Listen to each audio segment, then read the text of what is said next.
நல்ல கமகமன்னு வாசனையான சத்துள்ள கருவேப்பிலை பொடி நம்ம இன்றைக்கி செஞ்சு காட்ட போகிறோம். கடாயில் இந்த குட்டி படி காமிச்சிருக்கல, இந்த படி அளவுக்கு தோல் உள்ள கருப்பு உளுந்து நம்ம இந்த மாதிரி கொஞ்சமாக எண்ணெய் ஊற்றி வறுத்துட்டுக்க போகிறோம். ஒரு மாதிரி வாசனை வரும், கலர் மாறும். அப்போ நம்ம பிளேட்டில் மாற்றிக்கலாம். 2 ஸ்பூன் கடலைப்பருப்பு அதே மாதிரி வறுத்துக்கலாம். இப்போ இந்த ரெசிபிக்கு தேவையான உப்பு கல்லுப்பு தான் எடுத்துருக்கிறேன். அந்த தண்ணி பதம் போகும், அதனால தான் நம்ம வறுத்து எடுத்துக்க போகிறோம்.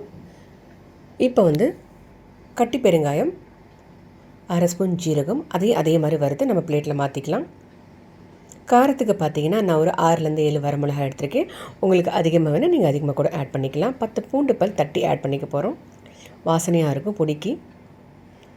ஒரு கப்பு நிறைய காய வச்ச கருவேப்பிலை. இப்போ மிக்ஸி ஜாரில் வரமிளகா, பூண்டு அது ஃபஸ்ட்டு நம்ம ஒரு பல்ஸ் மோடில் திருக்கின பிறகு மற்ற இன்க்ரீடியன்ஸில் போட்டு இந்த மாதிரி நல்லா பொடி பதத்துக்கு அரைச்சி எடுத்துக்கலாம்.